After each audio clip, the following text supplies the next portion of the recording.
हरे राम राम राम हरे हरे, हरे कृष्ण कृष्ण कृष्ण हरे हरे, हरे राम राम राम हरे हरे, हरे कृष्ण कृष्ण कृष्ण हरे हरे, हरे राम राम राम हरे हरे, हरे कृष्ण कृष्ण कृष्ण हरे हरे, हरे राम राम राम हरे हरे, हरे कृष्ण कृष्ण कृष्ण हरे हरे, हरे राम राम राम हरे हरे, हरे कृष्ण कृष्ण कृष्ण हरे हरे, हरे राम राम राम हरे हरे, हरे कृष्ण कृष्ण कृष्ण हरे हरे, हरे राम राम हरे हरे, हरे कृष्ण कृष्ण कृष्ण हरे हरे,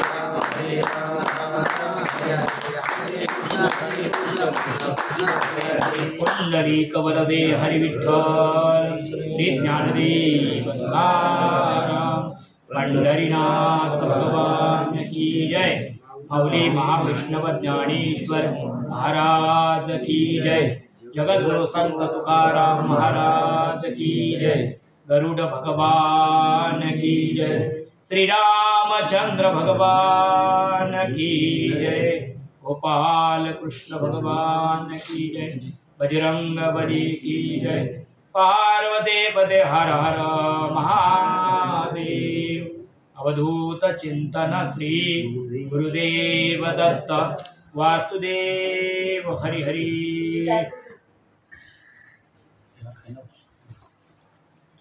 प्रस्तुत प्रसंगी श्री मधुकर दत्तात्रय रणपिसे, वय वर्ष 55, यांना गुरुवार दिनांक 22/1/2025 रोजी सकाळी 6:45 वाजता देवाज्ञा झाली। त्यांच्या प्रीत्यार्थ हे गरुड पुराण चालू असून आता विवरणाचा अध्याय 3 आहे। या अध्यायामध्ये मृत्यूनंतर 10 दिवसातला विधी भगवंत गरुडाला सांगतात, तो आपल्याला ऐकायचा आहे। श्री गणेशाय नमः।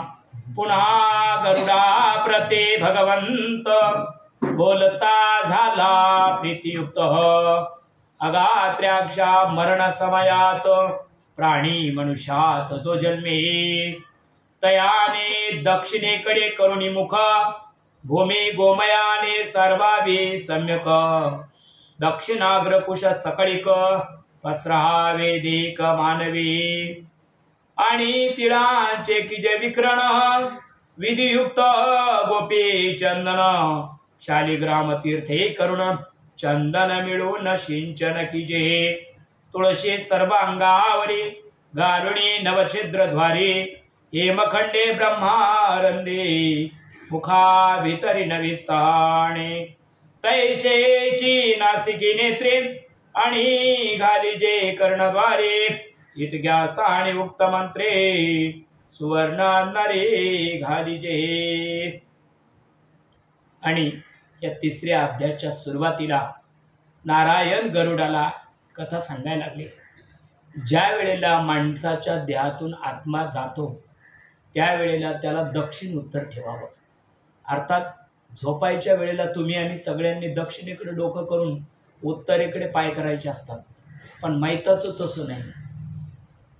मैताचं पाय दक्षिणेकडे करून ठेवावं आणि अशा जागेवर ठेवावं की जिथं सारवलेली जमीन असावी, साफसुथरी जमीन असावी, तिथं गोमूत्र पंचामृत शिपावं आणि त्या मैताला व्यवस्थित ठेवल्यानंतर शालिग्राम धुतलेल्या पाण्याने म्हणजे ते तीर्थ त्याच्या अंगावर शिपडावं, त्याच्या अंगावर तुळशीची पानं टाकावी, मुखामध्ये तुळशीचं पान टाकावं। खरं तर शरीराला 9 द्वार आहेत आणि ह्या 9ही द्वाराच्या ठिकाणी तुळशीपत्र ठेवावं, म्हणजे त्या मैताला सद्गती मिळते। अशा प्रकारे भगवंत इथं भाव सांगत असताना म्हणतात, मुख्य करून सोनं थोडासा तरी तुकडा त्याच्या मुखात घालावा, त्याच्या कपाळाला गंध लावावा, जसं की चंदन लावावा, इतर आपल्याकडे जो गंध असेल तो, नाहीतर अबीर लावावा, पैसा चिटकवावा, हे विधी सांगितलेले भगवंताने। यथा अधिकार ग्रंथात मंत्र अस्ति जे पुनीत, ते श्रवण करावे समस्त दाणे भौत तेथे द्यावे. प्राणात कर्मणा समयात पिंडदान करावे विधियुक्त. अधिकारे प्राचीनावित होणे निश्चित दक्षिण मुख. आणि या ग्रंथामध्ये अति पवित्र सुंदर मंत्र सांगितलेले आहे. आता आपल्याला हे जरी माहीत नसलं, मृत्यू काळामध्ये आपल्याला समजतं की एखाद्याचा देहातून प्राण चाललाय, आपल्याला जर ते जाणवलं तर तिथं देवाचं नामस्मरण करावं. जसं की रामकृष्ण हरी म्हणावं, शिवशंकर गोविंद वासुदेव, जे जमल तसं त्या ठिकाणी नामस्मरण करावं. आणि मरणाच्या काळात सुद्धा दान करण्याची प्रथा आहे.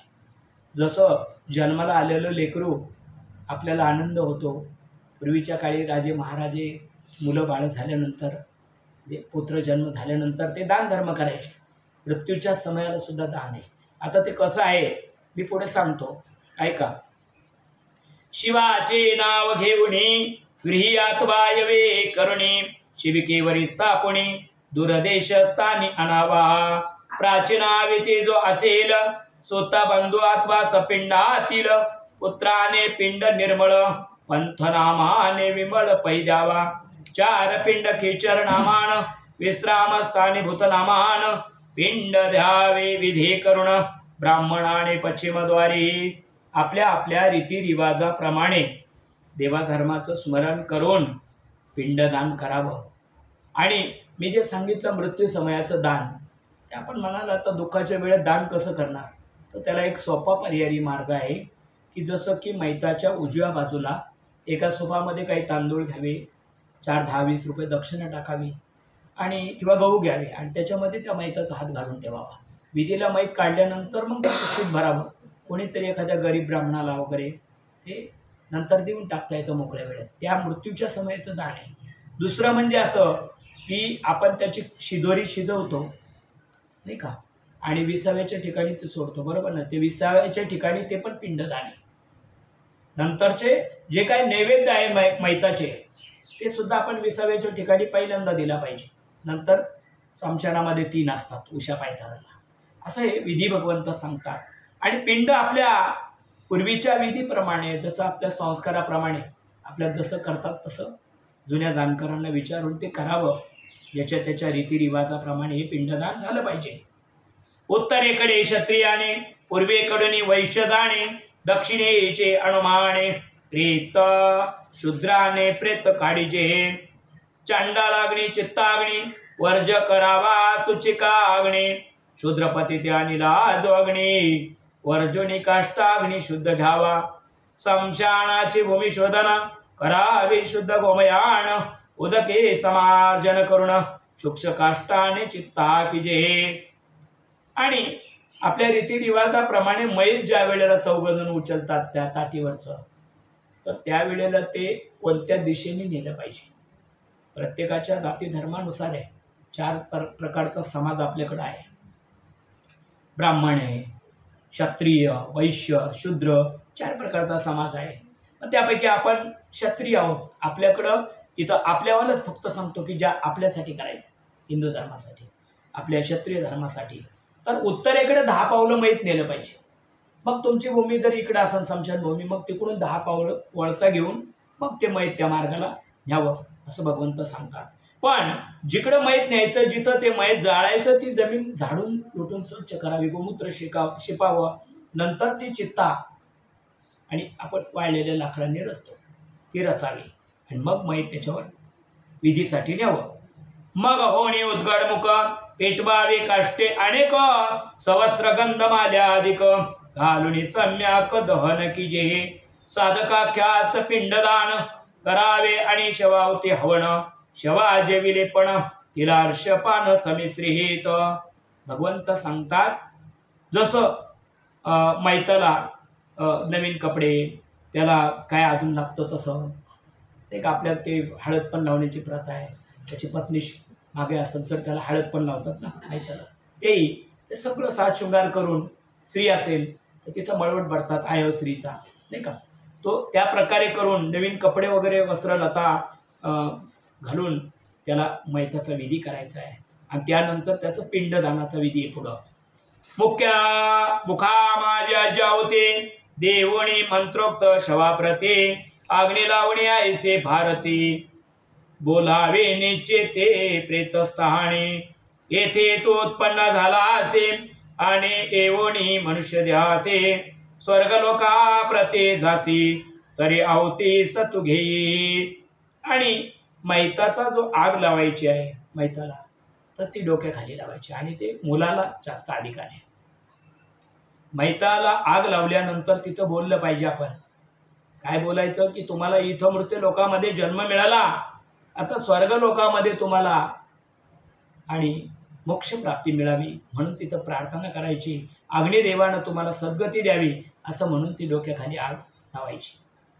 ऐशे बोलणे प्रेतवस्त्र चमच्याने टाकावे अपवित्र मग रोदन समित्र गाढ विचित्र करावे निषेध झाल्यावरी दहन अस्तीचे करावे सिंचन अर्ध मुर्मय पात्रात जाण पंच रत्नानी सुमिश्रित गंगादी तीर्थ पवित्र स्थानी अस्ती टाकाव्या निवणी रक्षण केल्या भूमिस्थानी खनुनी देवालय स्थापिजे.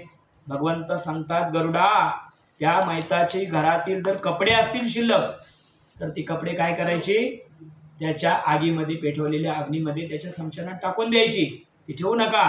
आणि रडण्याचा जो वेळ आहे तो खरा मैत पेटल्यानंतर आपण ती पाण्याचं घट फिरवतो ना 3 वेळा आणि मग तो फोडतो त्यावेळेला जाणकार लोक म्हणतात तोंडावर बोंब मारा नाही का पाणी पाजणाराला. ती खरी रडण्याची वेळ आहे तिथं रडणं गरजेचं आहे. पण जेव्हा रडायचं तेव्हा रडत नाही लोक मुख्य विधी माहीत नसल्यामुळे. आणि असं हे सांगितलं. त्यानंतर सावडणे झाल्यानंतर त्याच्या हस्तिका काढायच्या. त्या हस्तिका घरात आणू नये चांगल्या एखाद्या डब्यामध्ये व्यवस्थित ठेवावं. एखाद्या जमीन खणून जमिनीमध्ये ठेवाव्या किंवा एखाद्या झाडावर बांधलं तरी पण त्याला दुसऱ्याचा काहीशाचा स्पर्श झाला नाही पाहिजे असे ठेवाव्या. नंतर आपल्याला जसं टाईम भेटेल तसं त्या एखाद्या गंगेच्या ठिकाणी पवित्र स्थानी तीर्थक्षेत्राच्या ठिकाणी विसर्जनासाठी विधी करून सोडता येतील जेणेकरून पण जीवाला सद्गती मिळते. 4थ्या दिवशी अति संचयन अथवा तृतीय द्वितीय दिन नातरी सद्य सग्रहण सर्व वर्णांनी करावे प्रेतनामे पिंड देवणी बघा असते ठेवी जे पुरणी नंतर स्नान सर्वजणी लहान थोरांनी करावे करोणी प्राचीनावी ते दक्षिणमुख वस्त्रा सैते सव्यानामिका बुल्य निरुते स्नान विधी करोनिया. सावडणीच्या वेळेला सावडणी झाल्यानंतर हस्तिका सुरक्षित ठेवल्यानंतर त्या माणसाच्या नावाचा एक दगड घ्यावा. त्या दगडाला आपण काय म्हणतो जीवखडा. आणि त्या जीवखड्याला नातेवाईकांनी पाणी पाजायचं. पाणी कसं पाजावतं ते शास्त्रोक्त मी माहिती घेताना मला गुरुवारी यांनी सांगितलं की त्याला असं ओंजळ होत नाही पाण्याची त्याला असं अंगठ्याने 3 वेळा पाणी पाजावं. बरं भरपूर होतात लोक तसं नाही येते 3 वेळा अंगठ्याने पाणी होतावं त्याला.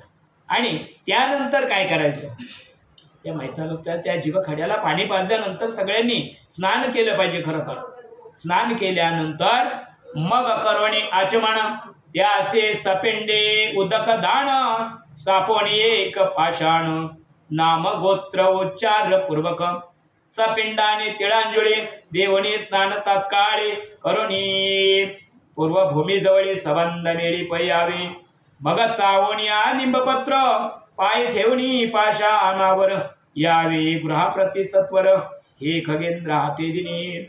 मग त्या लोकांनी काय करायचं घरी यायचंय स्नान वगैरे झाल्यानंतर कडुनिंबाची पानं चावून मग त्या घरामध्ये पाऊल टाकायचं आतमध्ये. कडुनिंब का खायचं की कडू झालेलं आहे आपल्याला कोणी आपल्यातलं जावं असं वाटत नाही आणि जाणं हे आपल्यासाठी वाईट वाटतं. वाईट म्हणून ते कडुनिंब खावा. कडुनिंब तसाही फार औषधी आहे. ज्या द्रव्य अधिकार्याने षटपिंड केले शास्त्राप्रमाणे ते द्रव्ये दशपिंडा कारणे नरपंडिताने पै घ्यावे. इथे एक महत्वाचा मुद्दा लक्षात ठेवावा. ज्या वेळेला ती शिदोरी शिजवायसाठी जे तांदूळ घेतो आपण त्या तांदूळ घेतलेलं त्यातलं थोडंसं तांदूळ एका कागदामध्ये पुडीमध्ये बांधून ठेवलं पाहिजे आणि हे तांदूळ दशक्रियाच्या कार्यामध्ये वापरलं पाहिजे असं शास्त्रांनी इथं सांगितलेलं आहे.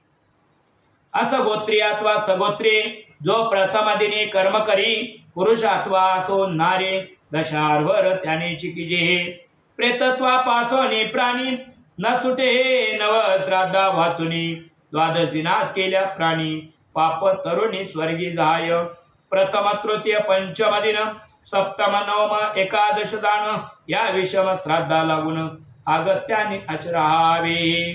नारायण म्हणतात की आपल्या गोत्रजांनी तो मनुष्य गेल्यानंतर त्याच्यासाठी सुख दुःख हे पाळायचं आहे. आणि ते किती दिवस?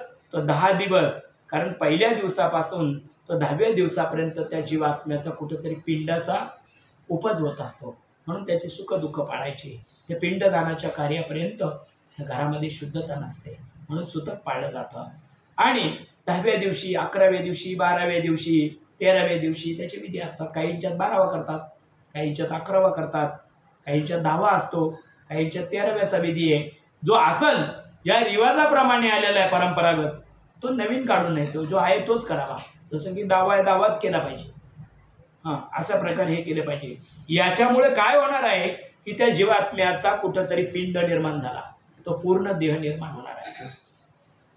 संध्याकाळी ओल्या पात्रे पय घालणे ओंजळी भरी प्रेतोदशे मृत भूमीवरी 10 दिवसावरी नित्य नित्य अथवा 3 दिवसापर्यंत ना तरी एकाव निश्चित ठेवावे नसणे प्रमत्त सावध अत्यंत असावे कर्मी. प्रथम दिवशी नक्की जे भोजन कोणी दिल्या आणून अन्न विकत घेऊन हलवण भोजन करावे. भगवंत सांगतात त्या गेलेल्या जीवाचं जर तुम्हाला दुःख वाटतंय ना, मग त्यासाठी सूर्यास्तमनाची वेळ पहा. त्या वेळेमध्ये त्या जीवाच्या म्हणजे त्या माणसाचं नाव घेऊन पाणी पाजणारानं 3 ओंजळी पाणी एखाद्या भांड्यात सोडावं. हे पाणी तुळशीला वगैरे पिंपळाला टाकू नये, इतर झाडांना टाकू शकता. आणि हे नियमाने करावं. फक्त सूर्यास्तमानाच्याच वेळेला करावं, इतर वेळेस नाही. हे 10 दिवस केलं तरी चालेल. ज्याला जमत नाही त्यांनी 3 दिवस तरी करा. आणि ज्या दिवशी आपल्या घरात मयत झालं त्या दिवसामध्ये आपल्या घरातल्या चुली पेटू नये, घरामध्ये अग्नी प्रज्वलन करायचा नाही, कारण दुःख आहे. मग त्या दिवशी जेवण जे सुख दुःखाचं येतं ते सगळ्यांनी थोडं थोडं खावं, उपाशी राहू नाही. ज्याला कोणी नातेवाईकच नाही त्यांनी विकत आणून थोडंसं जेवावं, परंतु घरामध्ये चुली पेटून स्वयंपाक करू नये असं सांगितलेलं आहे. आणि त्या माणसांनी अजून काय करावं तोही विधी भगवंत इथं गरुडाला सांगतात. सर्वांनी निजावे भूमीवरी तत्पर असावे श्रवणाचारे ज्ञान वैराग्य परोपरी श्रवण निर्धारी करावे. देह झाल्या दह्यमान पीडा होतासे दारुण यास्तव त्रेक्षार्थ गोदान धार्मिक नराने करावे. आणि त्या घरातल्या माणसांनी गादी पलंगावर झोपू नये, खाली जमिनीवर अंथरून पांघरून टाकून खाली झोपावं. आणि त्या घरामध्ये बाकीचे गडबड गोंधळ करू नये. ज्ञान वैराग्याच्या भगवंताच्या कथा गोष्टी बोलायला हरकत नाही, हे बोललं पाहिजे. निर्मळता ठेवली पाहिजे. आणि त्या गेलेल्या जीवासाठी खरं तर धार्मिक माणसानं गाईदान करावं, एवढं श्रेष्ठ कार्य भगवंताने सांगितलंय. पय सिंचन चित्तास्थानी गरुडा करावे अगत्यानी यमदूत जीव घेऊनी यमसदनी शीघ्र जाते. मग पुसोनी यमरायासी पुन्हा येती भूलोकासी 13 दिन जीवासी द्वारदेशी ठेविती. आणि आम्ही म्हणतो मनुष्य गेला म्हणजे मेल्यानंतर माणसं गेला, कोण म्हणतं मेला, कोण म्हणतं वारला, कोण म्हणतं देवाज्ञा झाली. सगळ्यात चांगला देवाज्ञा झाली असं बोलावं. आणि गेलेल्या माणसाला नेमका स्वर्गात जातो केव्हा हे आम्हाला समजत नाही. हे गरुड पुराण आपल्याला खोल अभ्यासातून सांगतं की जेव्हा अग्नी डाग त्या देहाला दिला जातो प्रेताला, त्यावेळेला त्याचं कवठं फुटतं त्या समशानामध्ये. तोपर्यंत पहिली लोक थांबायची, तोपर्यंत मागं फिरायची नाही. आता कोण नाही थांबत. झालं की भाषण झाले की माणसं निघून येतात. मग ते कवठं फुटल्यानंतर किंवा नसल फुटत तरी तिथं 2 जण कोणतरी पाळतीले ठेवायचे असतात. मयत तर जळत आलं, कवठं लवकर सहसा फुटत नाही. तर त्या कवट्याच्या मधोमध आघात करून लाकडाने दांडकाने ते फोडायचं असतं. मग तो आत्मा त्यावेळेला तिथून निघतो, तोपर्यंत आत्मा तिथंच फिरत असतो मैताच्या अवतीभोवती. मैत जाळत नाही, मैताचं कवठं फुटत नाही, तोपर्यंत आत्मा तिथंच असतो. आणि त्यानंतर तो आत्मा निघतो. त्याला 2 यमदूत धरून नेतात, यमराजाच्या पुढे उभं करतात. आणि उभं केल्यानंतर त्याला 24 तासापर्यंत केलेल्या कर्माची झाडाझडती द्यावी लागते. जसं की जन्माला आला तो मरेपर्यंत काय पुण्य केलं, काय पाप केलं याची छाननी. तिथं बाजूला काउंटर आहे. कोणाचं? त्यांच्या प्रधानांचं. यमपुरीचा राजा यमराजा आहे आणि त्यांचा प्रधान चित्रगुप्त आहे. त्या चित्रगुप्ताकडे त्या फायली असतात. राजा फक्त सांगत असतो वाचून दाखवा. ते ठरवतात राजे. त्यांचं ऐकून मग त्याप्रमाणे त्याची शिक्षा, त्याला काय करायचं ते 24 तासामध्ये सगळी छाननी होते. 24 तासानंतर त्या जीवाला ते 2 यमदूत घेऊन पुन्हा त्या घराच्या दाराबाहेर आणून सोडतात. 13 दिवसापर्यंत तो जीव आत्मा त्या घराच्या अवतीभोवती फिरतो. त्याला त्या दिवसात काय काय होतं ऐका सांगतो. तो जीव फार कष्टी होत, हाहाकारे सुदुखित, स्वजन जन जे रुदन करीत, आत्मा वृच्छित स्मेषाधिक, तेने पावे अति दुःख, त्याचे त्यासे भोजन देख, यास्तव जे आप्त लोक त्यांनी क्षणे करडावे, स्वशक्तीने क्रिया करावे, प्रथमा दिवशी श्राद्धे करावे, असंस्कृताचे विधे बरवी, त्या ऐकवे अगत्य रूप. भगवंत म्हणतात नातेवाईकांनी गेलेल्या माणसासाठी रडू नये. जेवढं रडतील तेवढं त्याला ते यमदूत त्याच्या भोवती असतात, त्याच्या बातम्याच्या भोवती 13 दिवसापर्यंत तो ऐकत असतो. त्याला मारतात, त्याला दुःख देतात. म्हणून गेलेल्या माणसासाठी रडू नये. त्याच्यासाठी भगवंताचं नामस्मरण चिंतन ऐकावं, करावं. म्हणून कथा कीर्तनं त्या घरी करतात, प्रवचनं करतात. आणि सगळ्यात चांगलं म्हणजे गरुड पुराण. गेलेल्या जीवाला मोक्षगतीसाठी साधन आहे, सद्गतीसाठी साधन आहे.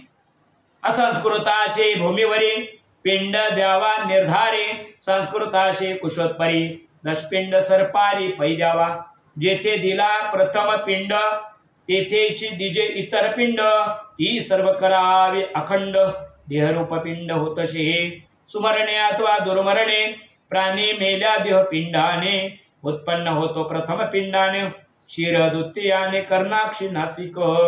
आता संस्कार नसलेला मनुष्य मग त्याचं पिंडदान कसं करावं, तर त्याला कुश गवत टाकायची गरज नाही. तीन धारी गवत असतं, ते शास्त्राला मान्य आहे. यज्ञ होमामध्ये त्याची समिधा जे त्याचं आहुती देतात, ब्राह्मण लोक त्याची आहुती देतात, त्याला म्हणतात ते 3 धारी गवत. मग त्याला त्याच्यावर त्याचा पिंड देतात. ज्याला संस्कार झाले त्याचा त्याच्यावर देतात, ज्याला संस्कार नाही त्याला ते 3 धारी गवत म्हणजे दर्भाचं गवत ठेवू नये, तसाच जमिनीवर त्याचं पिंडदान करावं. आणि पिंडदान का करायचं, तर पिंडदानाशिवाय जीवाला गती मिळत नाही, अन्यथा तो आत्मा भटकतो म्हणजे नेमकं काय, तर त्याला भूत प्रेत योनी प्राप्त होते.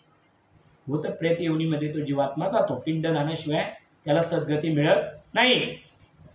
आता पिंडदानाने काय होतं ऐका. गळा तोंडाने भुज, वक्षस्थळ तृतीय पिंडद, नाभी आणि गुद सहज होय उपज लिंगासी, चतुर्थ पंचम पिंडे करुणी, उरोजांगासा भेदिनी, आणि होती या दोन्ही सप्ते हनी रुधिराधिक. नारायण म्हणतात त्याच्या पिंडदानाच्या दिवसापर्यंत, पहिल्या दिवसापासून तर 10व्या दिवसापर्यंत ते जीवात्मा जसा आईच्या गर्भात लेकरू कसं असतं, पहिलं तर काय मळमूत्राचा रांदा आहे, त्याच्यामध्ये काहीच नाही, मांसाचा गोळा तयार होतो. 2ऱ्या महिन्याला काहीतरी त्याचा आकार दिला जातो.